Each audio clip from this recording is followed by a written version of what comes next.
si Congressman, isa sa mga may pangunahing akda ito na Magna Carta for the Poor. Okay. Pero Congressman, yun po ay naisabatas. Kung hindi ako nagkakamali, 19, tama ba to? 19 something? 2019. 2019, I'm sorry, 2019. And sa tagal na nung panahon na yon, Hindi mo ba ang itatanong sa akin ang self-rated poverty ngayon ay 57%. ginugol para magawa lang yung batas na yon? O gaano katagal? Kailangan malaman ninyo yun. Gaano katagal at gaano kamahal? 15 taon. 15 Magna Carta years. for the Poor. Kasi 2004, yun ang entry ko sa Congress. Weng. Yun ang unang Hello. takbo mo sa Joel. Congress. Pero ito ang tanong, sir. Sa ngayon, ang self-rated poverty ay nasa 57%. May Magna Carta for the Poor tayo. Nasaan ang mali? Bakit hanggang ngayon mas marami Anong po ang mahirap? 57%? 63% ang SWS. Pero mayroon pong Pero sa government Mindanao, survey, 76%. 57%. Sa Visayas, 74%. Balance of Luzon, 55%. Anong katumbas nun? 17.4 million families. You assume that one family comprises 5 members. That's about 87 million Filipinos claiming that they are poor. Yes. That's 75% of your total population of something like 116 million now. 75% of your people are claiming that they are self-poor. Hindi ka mababahala dyan. Pagkatapos puro impeachment na lang iniisip. Okay. Saan ang problema? Kaya nga, nasaan ang problema natin? Hindi natututukan talaga, malalaking problema. Oh. Yung presyo ng, sinabi ko na kanina, yung presyo ng kamatis. Dapat yung Quadcom, ito yung tingnan. Hindi ba? Gumawa ka ng Quadcom, pinalaki mo, pinakamakapangyarihan sa buong kasaysayan ng legislature. Pagkatapos ang gagawin mo pala, manguusig ka lang pala ng tao. Pero, bakit hindi mo usigin? Kung paano nangyayari, tumataas ang presyo ng bilihin, lalo na yung pagkain. Pero Ba't di sir, natin ibabaan kuryente? Ginagawa na meron raw ng kayong Quinta hiwalay na Committee. Quinta Committee para Quinta doon sa mga Committee, produkto ng pagkain Nako, at saka singilin sa public utilities. nako, naniniwala ka naman. Gawin mo na sigurong, ano yung pinakamalaki? Gawin mo na 10 siguro. Ano yung kinta-kinta na yan? Hindi ako naniniwala. Pero siguro, ano ba nilalaman nung Magna Carta for the Poor? At paano makatutulong sa mga mahihirap natin mga kababayan yan? Yung Umangat naman na kanilang buhay. Kulang pa ba? Pag naging senador kayo, kailangan ba dagdagan pa yan o ayusin pa yan? Sabi Congressman. ko nga sa inyo, ang weakest link kasi yung oversight. Dapat yun ang tutukan. Yung pagpapatupad po ng batas, doon tayo mag-concentrate. Marami po tayong magagandang batas. Katulad po ng Magna Carta. Ginugol po namin dyan, kasama ko dyan, 15 taon bago na ipasa. Bago na ipasa. Ngayon po kaya hindi maisulong-sulong. Isipin po nyo, IRR lang, hindi magawa-gawa. Nakagawa ang ng IRR. Ito pananagutan po ng mga ahensya ng gobyerno na tinadhana doon sa batas. Kung di ako nagkakamali, ang NEDA kasama yung DSWD, gawin ka agad ang IRR para maipatupad ang batas na yon. Nung gumawa, wala pong sunset provision. Anong ibig po sabihin nun? Hindi naman kasi kinakailangang manatiling mahirap yung tao . At some point in his life, dapat makagraduate siya doon. Ako naniniwala, walang tao na gusto niya na palagi na lang siyang inaayudahan sa habang buhay niya. Gusto niya yung pamilya niya dumating sa punto na maiwanan, makakalas siya doon sa panikalan ng kahirapan. Pero yan po wala ba siyang laman ng sunset provision. Magna Carta for the Poor? Laman yan ng Magna Carta for the Poor Ang na Magna dapat? Carta of the Poor, meron siyang 5 karapatan na para sa mahihirap. Una yung karapatan niya sa pagkain, karapatan sa gamot, karapatan sa pabahay, karapatan sa edukasyon, at karapatan sa hanap buhay. Yung 5 basic na karapatan ng mahirap.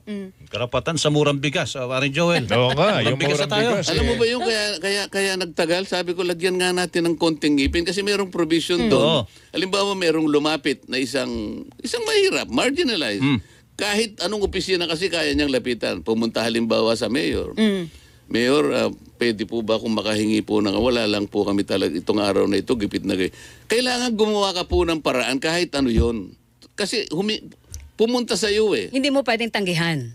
Hindi mo siya pwedeng tanggihan. Kaya naglagay ako ng doon na hindi ka pwedeng tumanggi. Gumawa ka ng paraan kahit paano maibsan. Maring hindi mo lahat maibigay nga. Pero wag siyang uuwi nang hindi lang siya nabigyan ng kahit ano. Akalain mo, nagdebate pa kami ron. Sabi niya, Dante, Napakahirap ng isip-isipin mo naman. Tayo ngayon ang gigisain, tayo ngayon ang ilalagay. Isip-isipin mo, magkaroon tayong pananagutan. Nakalagay naman dyan pagkatapos ng masusing pag-imbestiga na hindi mo man lang hinarap yung tao, talagang mananagot ka. Ayaw nilang magkaroon ng pananagutan eh. Doon kami nagtagal eh. Okay. In short, hindi dapat dinidedma yung lumalapit Huwag mo na namang mahihirap. idedma. Alright. Yung hinahingi lang siya ng konting gamot. Gumawa kayo ng paraan. Yung karapatan sa pagkain. bigas yan, ngayon ang problema. Yung problema lalo natin na sa yun. bigas. So, paano ba natin mapapababa ang presyo ng bigas immediately? Congressman, kasi marami nagsasabi, ganito dapat gawin. Kaya lang mga long-term po yun eh. Medyo Immediate matagal. kasi mahirap yun eh. Yung immediate kasi, palliative lang yun. Ang nangyari kasi, importation. Pero tingnan mo naman, inalis na sa NHA ang pag-i-import. NFA, sir. Oh. NFA ang pag-i-import. Binigay na lang dun sa, importer. Kaya lang ang importer, nandyan na yung mga sindikato. So kung minsan mag-i-import sila, yung itatago nila. Kailangan talaga na bantayan mo eh. Oo, may batas tayo dyan, Congressman, yung Anti-Agricultural Smuggling Act. Economic sabotage na raw, sir, Economic yun. Pag sabotage yun. nag-smuggle ka, nag-profiteering ka. May kulang pa ba ron? O kailangan pag kayo'y nahalal sa Senado, may gagawin kayo doon? Alam mo, yung mga ganun, palliative sila lahat yun eh. Ang importante kasi, ma-restructure natin ang ating agriculture. Oo. Hindi naman lahat ng ating mga probinsya sa ating bansa ay kailangan tamnan mo ng palay. Aha. Pwede mo namang kwentahin. Alam mo kung ilang kabanmelo ang kinakain na bigas ng isang Pilipino sa isang taon. Kwentahin mo lang eh.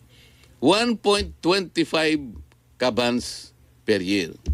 O i-multiply mo ngayon, bago multiply sa 116 million Filipinos, tanggalin mo yung hindi kumakain ng bigas. Saka yung nasasayang. Merong kumakain lang ng kasaba. No rice diet. May kumakain lang ng mais. Meron namang yung mga sanggol, hindi pa kumakain ng bigas. Sabaw ng bigas ang kinakain ng sanggol. O, alimbawa, nakuwenta natin, 95 million lang ang talagang kakain ng bigas. Multiply mo sa factor na yun. Alam mo, ito lang pala ang pwede nating i-produce.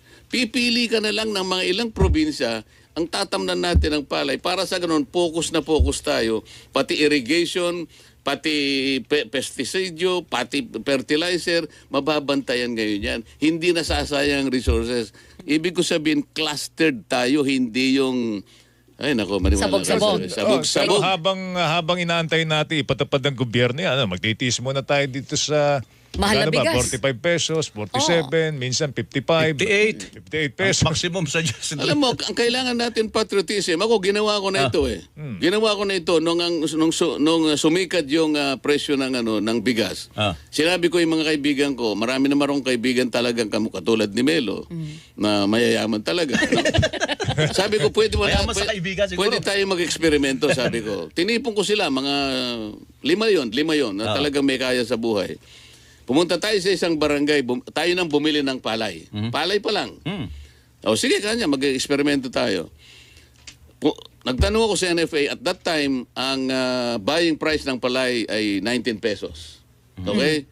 Sabi ko, dagdagan natin ng 3 pesos. Ito na yung magmumula sa private sector. So, magiging 22. So, at that time, masaya yung farmer kasi 19 lang bibili ng NFA. Kami bumili, 22 pesos, dagdag ng 3 piso. Okay? Nakabili ka. Isang barangay ito. Kami kako magpapakiskis. Alam mo yung kiskisan, Melo, Joel? Baka kako hindi nyo kabisado yung Alam namin kiskisan. Kabisado namin, Laking sir. probinsya kami. Yes. Laking problema. Ngayon, kami magpapakiskis. Sabi ko doon sa may-ari ng kiskisan, pare, para makatipid naman kami sa pambayad sa'yo, kasi ito, ano lang namin ito, patriotism ito. Pwede bang ilibre mo na sa amin to, pero yung darak sa'yo na, yung binlid sa'yo na. Kinuhenta ngayon ng kiskisan. Okay.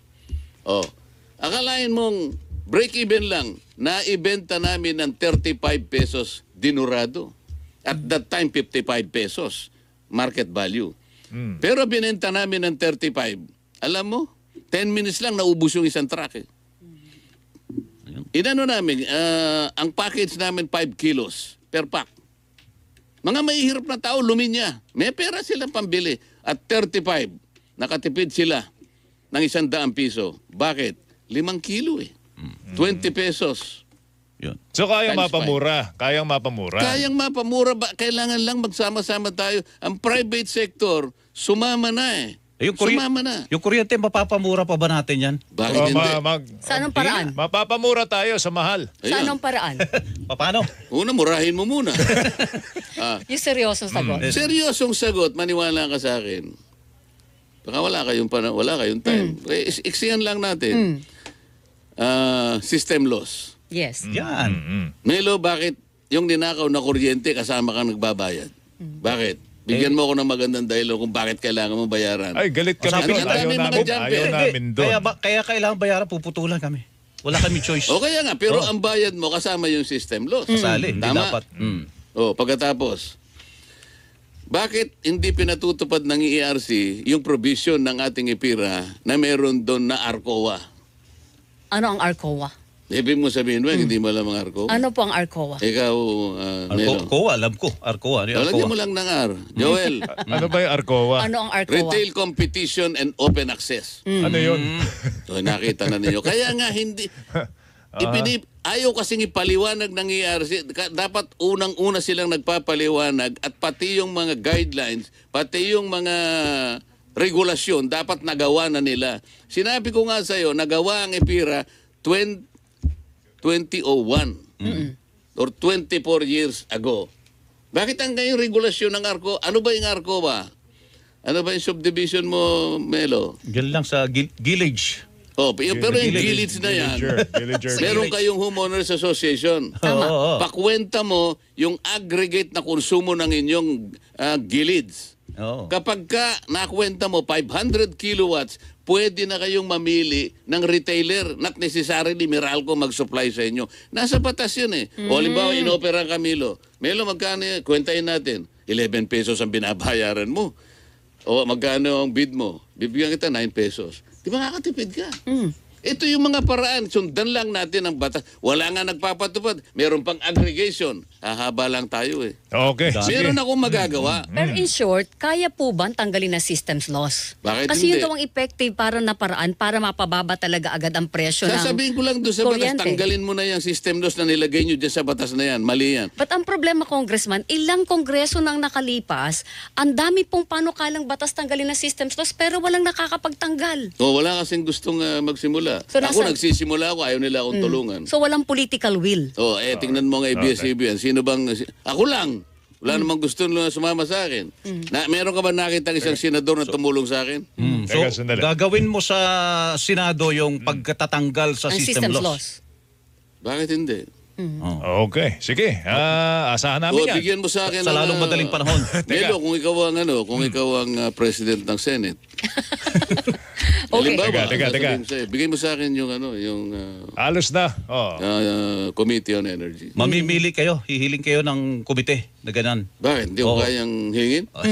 Halos sa lahat na. Sino ba yung dating yung dalawang naging walang banggitan. Walang banggitan. Walang banggitan na Sino pangalan. ba yung naging chairman ng Energy sa Senate? Sige.